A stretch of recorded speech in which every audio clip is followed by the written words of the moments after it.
Hello বন্ধুরা, সবাইকে অনেক অনেক শুভেচ্ছা আর ভালোবাসা রইল।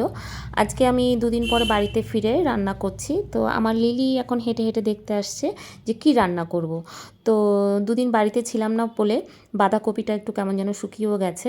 তো সেটা কেটে নিয়েছি, সাথে নিয়েছি আলু, চিংড়ি, পেঁয়াজ, কাঁচা লঙ্কা আর কাঁকরোলটা আলাদা ভাজি করব। এবার প্রেশার কুকারে একটুখানি ভাপিয়ে নেব, মানে সিটিটা পুরো পড়তে দেব না, তার আগেই এটা নামিয়ে নেব। তো কড়াইতে এবার তেল গরম করলে গরমের তেলের মধ্যে কাঁকরোলটা দিয়ে দেবো, ওটা ভাজবো। আজকে আমি দুটো আইটেম রান্না করছি, একটা হচ্ছে কাঁকরোল ভাজি, একটা হচ্ছে বাঁধাকপি দিয়ে চিংড়ি আলু দিয়ে। তো এটা সবাই রান্না করতে জানে বাঁধাকপি চিংড়িটা, তাও জাস্ট আজকে ইচ্ছে হলো একটু রান্না করার সময় ভিডিও করি। তো আমার খুব প্রিয় খাবার এটা। তো কাঁকরোলটা তুলে নিলাম, সেই তেলের মধ্যে এবার বাঁধাকপির জন্য যে আলুটা কেটে রেখেছিলাম সেটা তেলের মধ্যে দিয়ে দিয়েছি, আর একটুখানি নুন দিয়ে দিচ্ছি যাতে আলুটার মধ্যে ঢোকে। তো ওটাকে একটু নেড়ে চেড়ে ভাজা করে নেব। আলুটা ভাজা হয়ে গেলে এটাও নামিয়ে নেব। এবার তেলের মধ্যে চিংড়ি মাছটা দিয়ে দেব। এটা সবার বাড়িতেই রান্না হয়, তাও মানে খুব গ্যাসও হয়, তো ভাপিয়ে নিয়েছি, আশা করি কোনো অসুবিধা হবে না।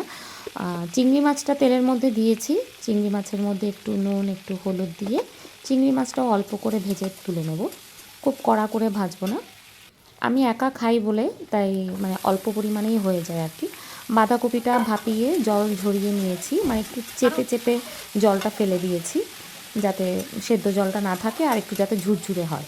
তো বাঁধাকপিটা দিলাম, তার মধ্যে নেড়ে চেড়ে এবার একটু হলুদ দিয়ে দিলাম, তারপরে দেবো হচ্ছে ধনের গুঁড়ো, তারপরে জিরের গুঁড়ো, মশলাগুলো দিলাম। আর লঙ্কার গুঁড়ো দেবো না, কাঁচা লঙ্কা দেবো তার পরিবর্তে। নেড়ে চেড়ে নিলাম একটুখানি মশলাগুলো, নাড়াচাড়া হয়ে গেলে এর মধ্যে এবার আলু আর চিংড়ি মাছটা আর কাঁচা লঙ্কাটা দিয়ে দেবো। এবার একটু পরিমাণ মতো নুন দিয়ে দেবো, নুন দিয়ে এটা ঢাকা দিয়ে দেবো যাতে আস্তে আস্তে হয়। আঁচটা ছোটো করেই দিয়েছি, মানে খুব ছোট করে দিলে আবার জল বের হবে, আমি চাই না জল বের করতে, এটা থেকে ঝুরঝুরেই থাকবে। ঢাকা সরিয়ে নিলাম, এবার লাস্টে একটুখানি চিনি দিলাম।